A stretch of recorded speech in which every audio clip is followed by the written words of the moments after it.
Hello and welcome back to another episode of Slice and Dice, the e-commerce podcast by us at ClickSlice. I am Josh, the founder of the agency. And my name's Richard, and I head up the Google Ads team. Awesome. So in this podcast episode, what I want to do is discuss something we get asked a lot. Again, you can probably see a trend with the topics we're discussing on the podcast. They're typically questions that people submit in, but this one is all about man versus machine. So what we'd like to discuss and address, Richard, is when should brands consider using or avoiding Google's automated bidding strategies?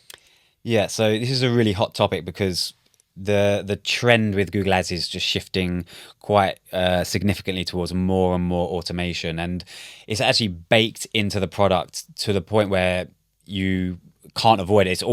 And for a long time there's been automation just inherently as part of Google Ads, and that's a good thing. People often complain about maybe the lack of control or control being taken away from advertisers, and there is a valid concern around that for sure, but on balance, I think automation is a good thing, and we shouldn't be too concerned about it. It's they're introducing automation to ultimately make the advertising more effective. So it's just about making sure that advertisers know when to use automation and which aspects of automation to use, and maybe where automation might not be serving them as an advertiser.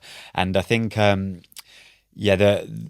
probably the main type of automation that is inherent in Google Ads and has been for a long time that I would encourage advertisers to use is automated bidding strategies. And they've been around in some form or another for a long time, but they have evolved over time as well, and become a bigger part of Google advertising. And I think particularly for ecom brands, where you want to be targeting a particular return on ad spend or ROAS, that's where it's unavoidable. If you're running a Performance Max campaign, you have no option but to use return on ad spend bidding, and that's as it should be, to be honest. And I think there are other automation features baked into Google Ads, like it will, if you want it to, suggest keywords to be bidding on. It will scan your website and suggest images that you can use as image assets, no matter what campaign type you're using. That's on offer, but there are some that you should exercise more caution over than others. Keywords, often they can be perhaps a bit too broad, and they will set them as default to broad match, which might not be optimal for your case. So it's sort of proceed with caution. Awesome. It's kind of like a lot of advice for Google Ads, isn't it? Proceed, but be very cautious. You don't end up spending too much money on the wrong thing. No, awesome. So that being said, right, when do you think an ecom brand should maintain manual control over the automated functions that Google offers? So I think the early stages of an account where because a lot of automated features rely on there being some data in Google, but I'm mostly referring to the bidding strategies now. So if you're trying to, if you're telling Google to achieve a certain ROAS, for example, and you're running a search campaign, it's going to struggle to understand how your ads perform without any historical data. So in those instances, you might want to have a more manual approach and use manual CPC bidding in the very early stages. But then we would encourage advertisers to switch over to automated bidding strategies sooner rather than later. And some other instances where I would advise maybe some more manual input would be if you've got the time and expertise to do that. I think a lot of the time, if you're trying to run Google Ads yourself and you're perhaps running a business and it's like an afterthought for you, you haven't got the time to go in and like make those manual optimizations that can really like move the needle. And I think we often advise clients and prospective clients that the best results often come from human input alongside Like a automated hybrid approach. yeah, exactly, this hybrid approach.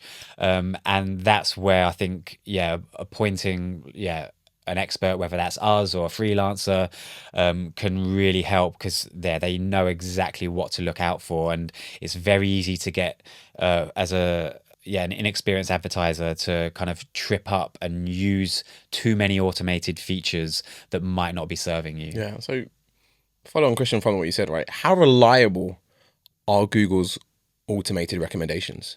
Generally, the recommendations differ slightly from automation. So recommendations can require manual input, but it's just Google saying this is what we think you should do. But it gives them, they also will try to implement it automatically unless you tell Google not to. And that's something that we often try to keep on top of, because to answer your question, like they can often be quite insightful, but often they have an agenda that might be leaning slightly towards favoring Google over the advertiser. And obviously there is some alignment between what's good for Google is good for the advertiser, but there's not always perfect alignment. And that's where some conflict or some kind of like, there's a bit of an area where you just have to be cautious of. Quite grey. Yeah. No, awesome. So what factors should brands be considering then before they implement these Google automated suggestions?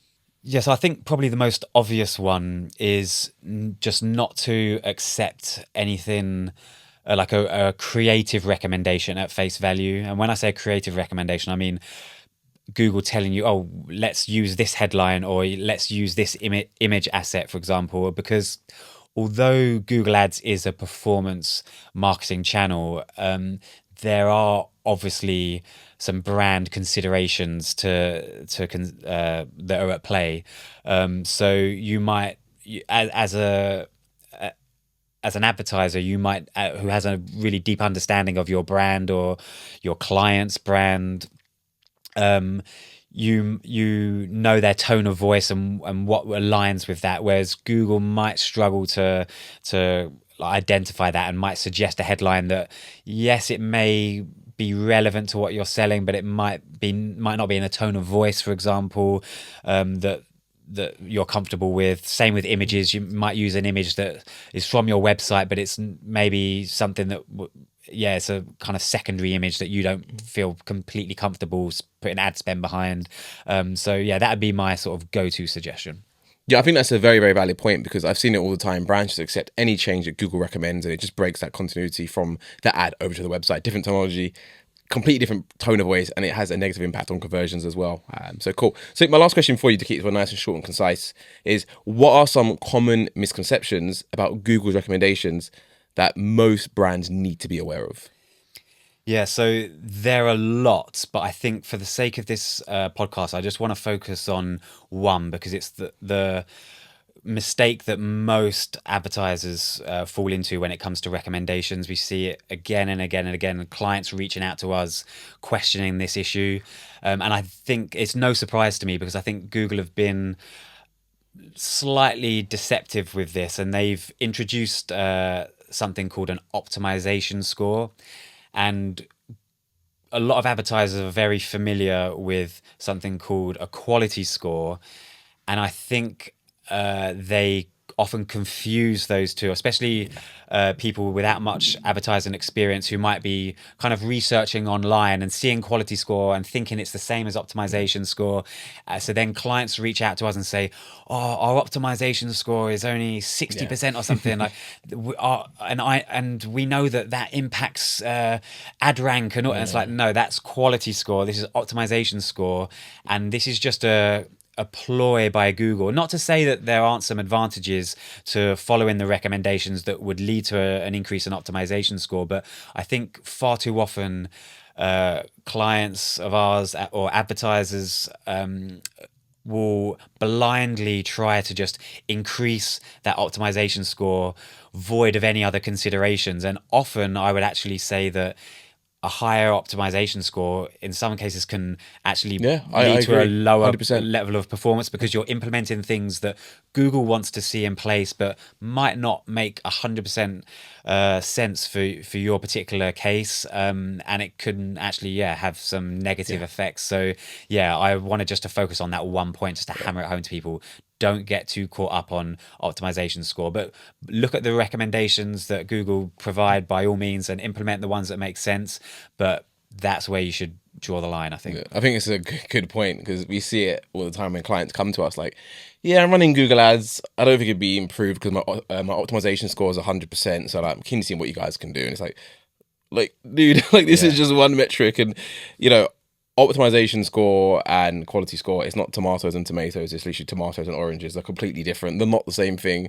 So having that, clear difference between the two and understand how they work is, again, where our years of experience comes into play. So again, don't just go and accept everything that Google throws your way.